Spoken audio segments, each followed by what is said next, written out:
তো বন্ধুরা, আপনি কি কোথা থেকে লোন পাচ্ছেন না, অথবা বিভিন্ন জায়গায় আপনাকে লোনের জন্য আপনি অ্যাপ্লাই করেছেন কিন্তু রিজেক্ট করে দিয়েছে? আজকে একটি অ্যাপের কথা বলবো। সেই অ্যাপটি হচ্ছে আরবিআই দ্বারা রেজিস্টার প্রাপ্ত এবং সেই অ্যাপটি জেনুইন এবং ট্রাস্টেড অ্যাপ, এবং সেখান থেকে সবাইকে কিন্তু লোন বর্তমানে প্রোভাইড করা হচ্ছে, এবং সেখান থেকে আপনি 5,000 থেকে 50,000 টাকা পর্যন্ত খুব সহজে লোন আপনি সরাসরি আপনার ব্যাংকে নিতে পারবেন মাত্র 10 মিনিটের মধ্যে। তো সেই জন্য আজকের ভিডিওতে আপনাদের দেখাবো সেই অ্যাপ থেকে কিভাবে আপনি লোনটা নেবেন এবং লোনের জন্য কিভাবে আপনি অ্যাপ্লিকেশন করবেন, অথবা কিভাবে টাকাটা আপনার ব্যাংকে পাবেন, তার স্টেপ বাই স্টেপ প্রসেস কিন্তু আজকের ভিডিওতে আপনাদের দেখে দেবো। সেই জন্য ভিডিওটা প্রথম থেকে শেষ পর্যন্ত অবশ্যই দেখবেন মনোযোগ সহকারে, এবং আমাদের চ্যানেলে প্রথমবার ভিজিট করে থাকলে আমাদের চ্যানেলটিকে সাবস্ক্রাইব করে রাখুন এবং পাশে থাকা বেল আইকনটাকে অন করে রাখুন, কারণ আমরা এরকম রিলেটেড নিত্য ভিডিও নিয়ে আসি। তো চলো আজকে ভিডিওটা শুরু করা যাক। তো এই অ্যাপটি কিন্তু আরবিআই দ্বারা রেজিস্টার, এখানে দেখতে পাচ্ছেন আরবিআই দ্বারা রেজিস্টার প্রাপ্ত এই অ্যাপটি, এবং এই অ্যাপের মাধ্যমে আপনি কিন্তু 5,000 থেকে 50,000 টাকা পর্যন্ত লোন আপনি খুব সহজে মাত্র 10 মিনিটের মধ্যে আপনার ব্যাংকে কিন্তু নিতে পারবেন। ঠিক আছে, এছাড়া এখানে কারা কারা অ্যাপ্লিকেশন করতে পারবে বা এলিজিবিলিটি ক্রাইটেরিয়া রয়েছে, আপনি যে স্যালারি পার্সন হয়ে থাকে অথবা সেলফ এমপ্লয়েড হয়ে থাকেন তাহলে তো খুব সহজে এখানে আবেদন করতে পারবেন, এবং আপনার বয়স যদি 21 থেকে 45 বছরের মধ্যে হয়ে থাকে তাহলে খুব সহজে অ্যাপ্লিকেশন করতে পারবেন, এবং আপনি যদি ইন্ডিয়ান সিটিজেন হয়ে থাকেন খুব সহজে এখানে আপনি অ্যাপ্লিকেশন করতে পারবেন।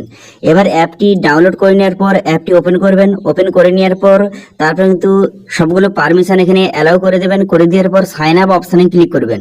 সাইন আপ অপশানে ক্লিক করে দেওয়ার সঙ্গে সঙ্গে তারপর কিন্তু নেক্সট পেজ ওপেন হয়ে যাবে। এখানে কিন্তু মোবাইল নাম্বার সিলেক্ট করবেন, continue with mobile number select করে নেওয়ার পর মোবাইল নাম্বার বসিয়ে দেওয়ার পর মোবাইল নাম্বার একটা ওটিপি যাবে, সেই ওটিপিটা সঠিকভাবে এখানে আপনি বসিয়ে দিবেন। ঠিক আছে, বসিয়ে দেওয়ার পর তারপরে আপনার প্যান কার্ডের নাম্বার বসিয়ে দিবেন। বসিয়ে দেওয়ার পর আপনার ফুল নেম বসিয়ে দিবেন, তারপরে আপনার ডেট অফ বার্থটা বসিয়ে দিবেন। ডেট অফ বার্থ বসিয়ে দেওয়ার পর জেন্ডার, এখান থেকে জেন্ডারটা আপনি সিলেক্ট কিন্তু করে নেবেন। ঠিক আছে, তো প্যান কার্ডের নাম্বার, আপনার নাম, ডেট অফ বার্থ এবং জেন্ডারটা এখান থেকে সিলেক্ট করে নেওয়ার পর তারপর নেক্সট পেজ কিন্তু আপনার সামনে ওপেন হয়ে যাবে। ওপেন হয়ে যাওয়ার পর দেখতে পাচ্ছেন এখানে কিন্তু প্রফেশনাল ডিটেলস এখানে বসাতে হবে। তো এই অপশনে ক্লিক করে আপনি সেল এমপ্লয়েড না স্যালারি পার্সন না অন্য কোনো এখান থেকে সিলেক্ট করবেন। ঠিক আছে, আপনি যেটা হয়ে থাকে সেটা এখান থেকে সিলেক্ট করবেন। করে দেওয়ার পর তারপর আপনি কি করবেন, তারপর এখানে বলা হয়েছে যে আপনি যদি সেলফ এমপ্লয়েড আপনি সিলেক্ট করে থাকেন তাহলে আপনার যে বিজনেস রয়েছে, সেল এমপ্লয়েড মানে বিজনেস, যারা বিজনেস করে, তো আপনার বিজনেসের নাম বসিয়ে দিবেন, বিজনেসটা কোন ধরনের বা কোন টাইপের সেটা বসিয়ে দিবেন। বসিয়ে দেওয়ার পর বিজনেসটা কত বছরের সেটা বসিয়ে দিবেন, এবং কিন্তু মান্থলি সেল মানে প্রত্যেক মাসে কত টাকা সেল হয়, আপনারা যে বিজনেস করেছেন সেই বিজনেসে প্রত্যেক মাসে কত টাকা সেল হয় সেটা কিন্তু আপনাকে এখানে সঠিকভাবে বসিয়ে নিতে হবে। ঠিক আছে, এখানে সঠিকভাবে সেটা বসিয়ে নেবেন। সেটা বসিয়ে নেওয়ার পর তারপর আপনি কি করবেন, তারপর একটু নিচে এগিয়ে যাওয়ার পর এখানে দেখতে পাচ্ছেন একটা অপশন দেওয়া রয়েছে যে 7 কন্টিনিউ বলে একটা অপশন দেওয়া রয়েছে। এই অপশনে কিন্তু আপনি ক্লিক করবেন। সমস্ত ডিটেইলস সঠিকভাবে বসিয়ে দেওয়ার পর তারপরে 7 কন্টিনিউ বাটনে ক্লিক করবেন। 7 কন্টিনিউ বাটনে ক্লিক করে দেওয়ার পর নেক্সট পেজ ওপেন হয়ে যাবে। এরপর আপনি কি করবেন, এরপর দেখতে পাচ্ছেন লোকেশন এন্ড ক্রেডিট ডিটেইলস আপনাকে বসাতে হবে। তো সেই জন্য পিন কোড বসিয়ে নেবেন, এবং আপনি আগে যদি লোন নিয়ে থাকেন তাহলে ইয়েস করবেন এখানে অথবা নো করবেন। ঠিক আছে, এখানে সমস্ত ডিটেইলস সঠিকভাবে বসিয়ে দিবেন। বসিয়ে দেওয়ার পর তারপর এখানে বলা হয়েছে আপনার কাছে ক্রেডিট কার্ড রয়েছে, এখানে ইয়েস করবেন অথবা নো করবেন। ঠিক আছে, আপনার কাছে যদি ক্রেডিট কার্ড থাকে ইয়েস করবেন অথবা নো করবেন। তারপর এখানে বলা হয়েছে আপনি কি কোনো লোন নিয়েছেন এবং সেটা যদি কোনো কারণে ওভার ডিউ অথবা যদি ডিলে হয়ে থাকে, তো সেরকম যদি কোনো হয়ে থাকে তাহলে ইয়েস করবেন অথবা এখানে নো করে দেবেন। ঠিক আছে, তারপরে দেখতে পাচ্ছেন এখানে অপশন দেওয়া রয়েছে। এখানে বলা হয়েছে কোন ব্যাংক অ্যাকাউন্টে আপনার বিজনেসের যে যত কিছু লেনদেন হয় কোন ব্যাংক অ্যাকাউন্টে, এখানে সেই ব্যাংক অ্যাকাউন্টটা সিলেক্ট করবেন। ঠিক আছে, আপনার যেই ব্যাংক অ্যাকাউন্টে বিজনেসের লেনদেন হয় সেই ব্যাংক অ্যাকাউন্টটা এখান থেকে আপনি সিলেক্ট কিন্তু করে নেবেন। ঠিক আছে, আপনার যেই ব্যাংক অ্যাকাউন্টে সমস্ত কিছু বিজনেসের লেনদেন করা হয় সেইটা সিলেক্ট করবেন। করে দেওয়ার পর সেই যে ব্যাংক অ্যাকাউন্টটা সিলেক্ট করলেন তার কি ডেবিট কার্ড আপনার কাছে রয়েছে, যদি থাকে বা আপনার যে ডেবিট কার্ড থেকে থাকে তার কিন্তু অবশ্যই এখানে ইয়েস বাটনে ক্লিক করবেন অথবা নো করবেন। এখানে আমি আপনাদের বলবো যে এখানে সবাই কিন্তু ইয়েস বাটনে ক্লিক করবেন, কারণ এখানে ডেবিট কার্ড থাকা অতি আবশ্যক।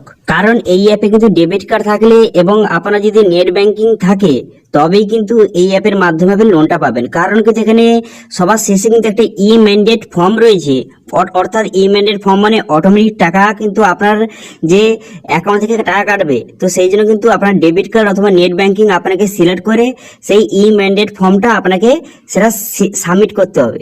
তো সেই জন্য কিন্তু ডেবিট কার্ড এবং নেট ব্যাংকিং থাকা আপনার অতি আবশ্যক। সেই জন্য কিন্তু অবশ্যই এখানে ইয়েস করবেন। এবং আপনার যে এখানে বলা হয়েছে আপনার কাছে কি নেট ব্যাংকিং রয়েছে, এখানে ইয়েস করবেন, ঠিক আছে, এখানে ইয়েস করবেন, ঠিক আছে, এখানে ইয়েস করে দেবেন। ইয়েস করে দেওয়ার পর এরপর বলা হয়েছে যে আপনি কত টাকা আপনার লোনের প্রয়োজন এখানে কিন্তু লিখে দিবেন, ঠিক আছে, আপনার যত টাকা লোনের প্রয়োজন সেটা এখানে লিখে দিবেন। লিখে দেওয়ার পর তারপর আপনি কি করবেন, তারপর কিন্তু আপনি সেভ বাটনে ক্লিক করবেন, ঠিক আছে, আপনার যত টাকা লোনের প্রয়োজন সেটা এখানে লিখে দিবেন। লিখে দেওয়ার পর এরপর কিন্তু সাবমিট অ্যান্ড চেক এলিজিবিলিটি অপশনে কিন্তু ক্লিক করে দেবেন। দেখতে পাচ্ছেন সমস্ত ডিটেলস বসিয়ে দেওয়ার পর সাবমিট অ্যান্ড চেক এলিজিবিলিটি অপশনে ক্লিক করে দেবেন। এই অপশনে ক্লিক করে দেওয়ার সঙ্গে সঙ্গে তারপর একটু লোডিং হবে। লোডিং হয়ে যাওয়ার পর নেক্সট পেজ কিন্তু আপনার সামনে ওপেন হয়ে যাবে। দেখতে পাচ্ছেন এখানে কিন্তু এরকম কিন্তু অপশন হয়ে গেল যে আপনি এলিজিবল নাকি এখানে কিন্তু দেওয়া রয়েছে। দেখতে পাচ্ছেন কংগ্রাচুলেশন, এখানে আপনি এলিজিবল হয়ে গেছেন। এখানে দেখতে পাচ্ছেন এখানে কত টাকা লোনের জন্য আপনি এলিজিবল হয়েছেন এখানে কিন্তু দেওয়া রয়েছে। দেখতে পাচ্ছেন আমার কিন্তু সমস্ত ডিটেলস অনুযায়ী আমি কিন্তু এখানে 25,000 টাকা লোনের জন্য এলিজিবল হয়ে গেছি। অর্থাৎ আমি এখানে 25,000 টাকা পর্যন্ত লোন কিন্তু নিতে পারবো এবং তার ইএমআই কিন্তু দেওয়া রয়েছে। এরপর কিন্তু পারপাস অফ লোন এখান থেকে সিলেক্ট করতে হবে যে কোন পারপাসে আপনি লোনটা চান, এখান থেকে সেটা সিলেক্ট করবেন, ঠিক আছে। তো এবার কিন্তু আপনি 25,000 টাকা কমও কিন্তু এখানে সিলেক্ট করতে পারেন। করে দেওয়ার পর তারপরে কিন্তু আপনি নেক্সট বাটনে ক্লিক করে দেবেন। নেক্সট বাটনে ক্লিক করে দেওয়ার সঙ্গে সঙ্গে এখানে কিন্তু এখানে শো হয়ে গেল, সমস্ত ডিটেলস শো হয়ে গেল এখানে যে কিভাবে আপনি স্টেপ বাই স্টেপ অ্যাপ্লিকেশন করবেন অথবা কি কি স্টেপ রয়েছে এখানে কিন্তু লেখা রয়েছে। এখান থেকে আপনি খুব সহজে দেখে নিতে পারবেন, ঠিক আছে। এবার আপনাদের বলে রাখি, এই যে 25,000 টাকা লোনটা নেওয়ার আগে আপনাকে কিন্তু একটি পেমেন্ট করতে হবে। কি পেমেন্ট? যে প্রসেসিং ফি, প্রসেসিং ফিটা সেটা কিন্তু আপনাকে আগে পেমেন্ট করে দিতে হবে। আপনারা সবাই জানেন যে যে কোনো কোম্পানি থেকে যখন আপনি লোনটা নেন তার সঙ্গে কিন্তু জিএসটি এবং প্রসেসিং ফি কিন্তু তার একই সঙ্গে কেটে নেয়, কিন্তু এখানে কিন্তু আপনাকে প্রসেসিং ফিটা আপনাকে পেমেন্ট করতে হবে, ঠিক আছে, তারপরে আপনি লোনের জন্য অ্যাপ্লিকেশন করতে পারবেন। তো সেই জন্য আপনি কি করবেন, এখানে কিন্তু যে অ্যাসেসমেন্ট ফিটা এখানে দেখতে পাচ্ছেন প্রসিড টু পে 199, এই যে 199 টাকা কিন্তু আপনাকে প্রসেসিং ফি হিসাবে এখানে আগে কিন্তু আপনাকে পেমেন্ট করতে হবে। তারপরে কিন্তু এই লোনের টাকাটা আপনি আপনার ব্যাংকে নিতে পারবেন। তো সেই জন্য কি করবেন, প্রসিড অ্যান্ড পে 199 এই অপশনে ক্লিক করে আপনি কিন্তু টাকাটা পেমেন্ট করে দেবেন। সেটা হতে পারে আপনি যে আপনার ডেবিট কার্ড অথবা আপনার যে ফোন পে বা যে কোনো থেকে আপনি পেমেন্টটা সঠিকভাবে কিন্তু করে দেবেন, ঠিক আছে। তো পেমেন্টটা করে দেওয়ার পর এইভাবে একটু লোডিং হবে। লোডিং হয়ে যাওয়ার পর তারপর কিন্তু আপনার সামনে এইভাবে শো হয়ে যাবে। আপনার ব্যাংক অ্যাকাউন্টটা আপনাকে সিলেক্ট করতে হবে, ঠিক আছে। যেই ব্যাংকে বিজনেসের টাকা আপনি লেনদেন করেন সেই ব্যাংক অ্যাকাউন্টটা এখান থেকে আপনি সিলেক্ট করবেন, ঠিক আছে। এই অপশনে ক্লিক করে যেই ব্যাংকে কিন্তু আপনার টাকাটা লেনদেন করেন, ঠিক আছে, আপনার যেই ব্যাংক অ্যাকাউন্টে আপনি টাকাটা লেনদেন করেন সেটা আপনি সিলেক্ট করবেন এখান থেকে। সেটা আপনার যেই ব্যাংক হতে পারে, এখান থেকে লিস্ট করে দেওয়া রয়েছে, এখান থেকে আপনি সেই ব্যাংক অ্যাকাউন্টটা সিলেক্ট করে নেবেন, ঠিক আছে। এরপর কিন্তু সেই ব্যাংকের স্টেটমেন্ট আপনাকে আপলোড করতে হবে। যেই ব্যাংকটা আপনি এখানে সিলেক্ট করলেন সেই ব্যাংকের স্টেটমেন্টটা আপনাকে আপলোড করতে হবে।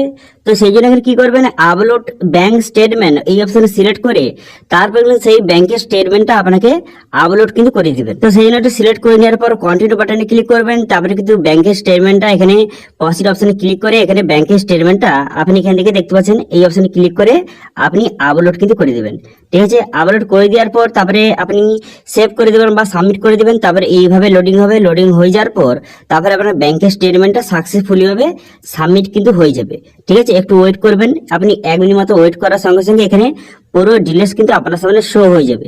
এখান থেকে আপনি ডিটেলসটা দেখে নেবেন। দেখে নেওয়ার পর তারপরে কিন্তু আপনি সাবমিট বাটনে ক্লিক করবেন, ঠিক আছে। এখানে কিন্তু ব্যাংকের আপনার সমস্ত ডিটেলস কিন্তু এখানে দেওয়া রয়েছে। এখান থেকে আপনার ব্যাংকের সমস্ত ডিটেলসটা দেখে নেবেন। দেখে নেওয়ার পর তারপরে কিন্তু আপনি সাবমিট বাটনে ক্লিক করবেন। সাবমিট বাটনে ক্লিক করে দেওয়ার সঙ্গে সঙ্গে তারপর দেখতে পাচ্ছেন এখানে কিন্তু অটো ডেবিট সেট আপ আপনাকে করতে হবে, অর্থাৎ ইমেন্ডেট মাধ্যমে আপনাকে অটো ডেবিট সেট আপ কিন্তু আপনাকে করতে হবে। তো সেই জন্য এখানে সাবমিট বাটনে ক্লিক করবেন। সাবমিট বাটনে ক্লিক করে দেওয়ার সঙ্গে সঙ্গে তারপরে কিন্তু নেক্সট পেজ আপনার সামনে ওপেন কিন্তু হয়ে যাবে এবং তারপরে কিন্তু আপনি ডেবিট কার্ড অথবা নেট ব্যাংকিং এর মাধ্যমে আপনি অটো ডেবিট সিলেক্ট করবেন। করে দেওয়ার পর আপনি সাবমিট করে দেওয়ার সঙ্গে সঙ্গে তারপরে যে লোনের টাকাটা সেটা কিন্তু আপনার যে 10 থেকে 15 মিনিটের মধ্যে লোনের টাকাটা আপনার ব্যাংকে কিন্তু ট্রান্সফার করে দেওয়া হবে, ঠিক আছে। তো এইভাবে খুব সহজে বর্তমানে যে এই অ্যাপটির নাম হচ্ছে ইনস্টা মানি, এই অ্যাপের মাধ্যমে খুব সহজে আপনি কিন্তু বাড়িতে বসে মাত্র 10 মিনিটের মধ্যে 50,000 টাকা পর্যন্ত আপনি লোন কিন্তু খুব সহজে আপনার ব্যাংকে নিতে পারবেন, ঠিক আছে। তো এটাই ছিল আজকের আপডেট। ভিডিওটা ভালো লাগে তাহলে ভিডিওটা লাইক করে দেবেন এবং ভিডিও কিন্তু বন্ধুর সঙ্গে শেয়ার করে দেবেন এবং আমাদের চ্যানেলে প্রথমবার ভিজিট করে থাকলে আমাদের চ্যানেলটিকে সাবস্ক্রাইব করে রাখুন এবং পাশে বেল আইকনটাকে অন করে রাখুন, কারণ আমরা এরকম রিলেটেড নিত্য ভিডিও নিয়ে আসি। আজকে ভিডিওটা এই পর্যন্ত দেখা হচ্ছে নেক্সট ভিডিওতে। Thank you.